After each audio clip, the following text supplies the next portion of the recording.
Aries, hi! Welcome to Mr. Queen PH. At ito ang inyong weekly reading for February 10 to 16, 2025. If you are interested in private readings, meron tayong link sa description at sa pinned comment, pakicheck nyo na lang yung information kung paano mag-book for a private reading. Ayan. And please subscribe to our channel to show your support.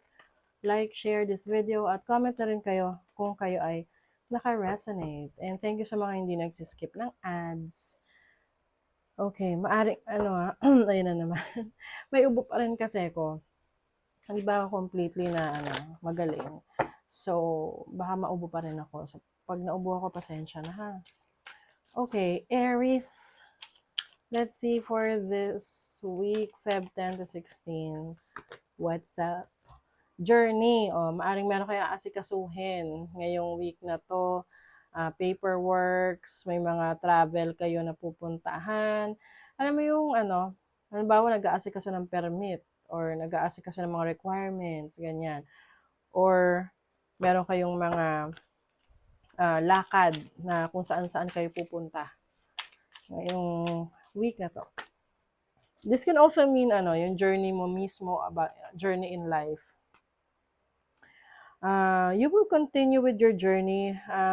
Some of you may experience challenges, pero alam mo kung saan yung direction kasi alam mo kung saan ka pupunta, 'di ba?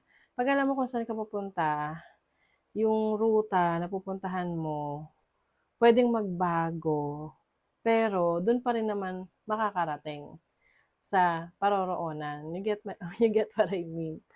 Okay, you have the past. So, maaaring meron kang i-workout, ayusin related sa past mo.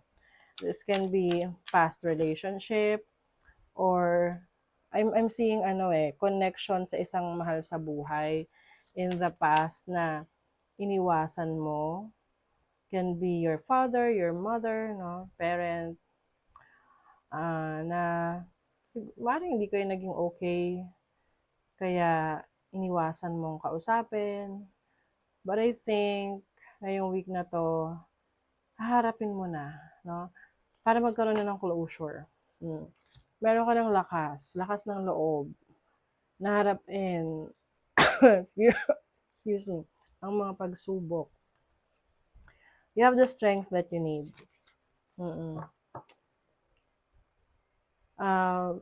Kumbaga alam mo na mahirap siya na landas. Pero, may sapat kang lakas. O, di ba nagra-rhyme? Mahirap man ang landas.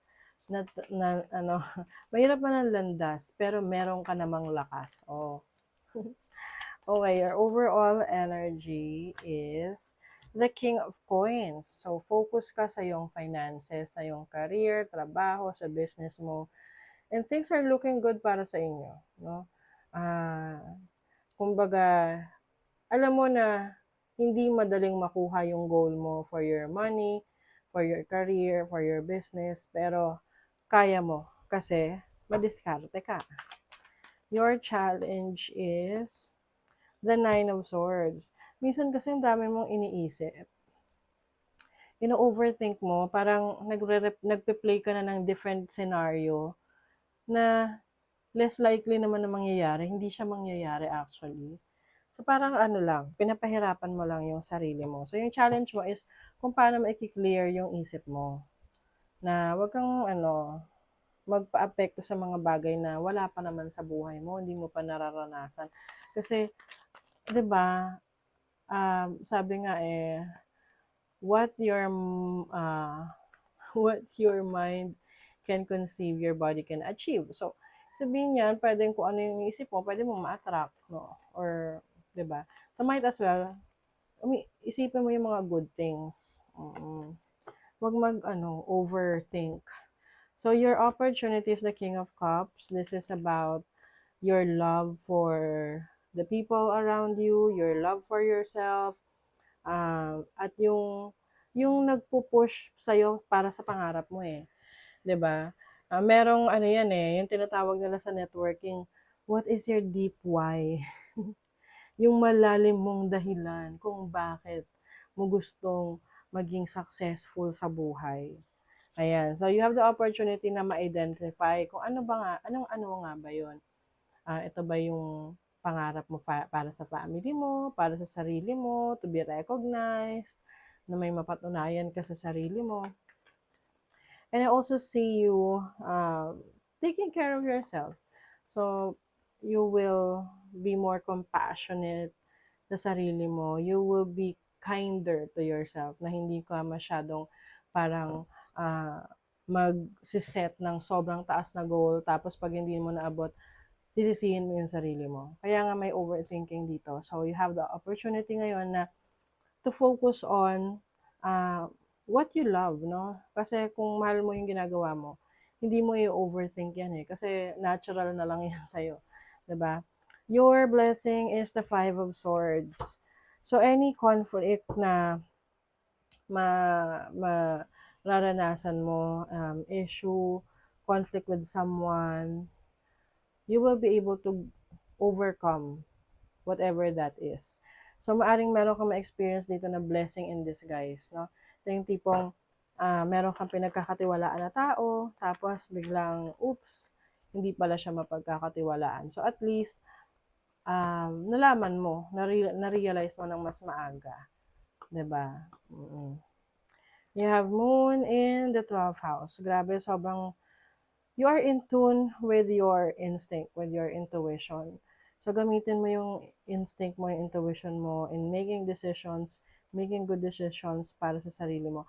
And some of you, maaring meron kayong, kakailanganin kayo ng isang tao para pakinggan sila. Like, halimbawa, a friend na meron pinagdadaanan sa buhay, minsan di mo lang talaga kailangan magbigay ng payo eh. Kailangan lang nila na ng merong makikinig sa kanila. Oo, 'di ba? You have fortune. You have sun in Leo in the 5th house. Meron kayong talents and skill set na mapagkakakitaan nyo at ito ay magdadala sa inyo ng maraming pera.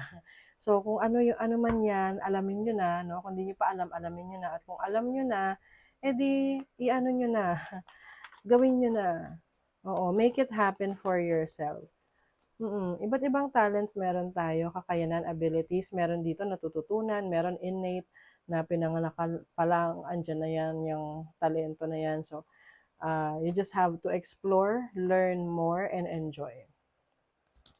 You have the sun in Scorpio in the 8th house. You're not going to give up, no? Hindi ka magi-give up sa mga pangarap mo.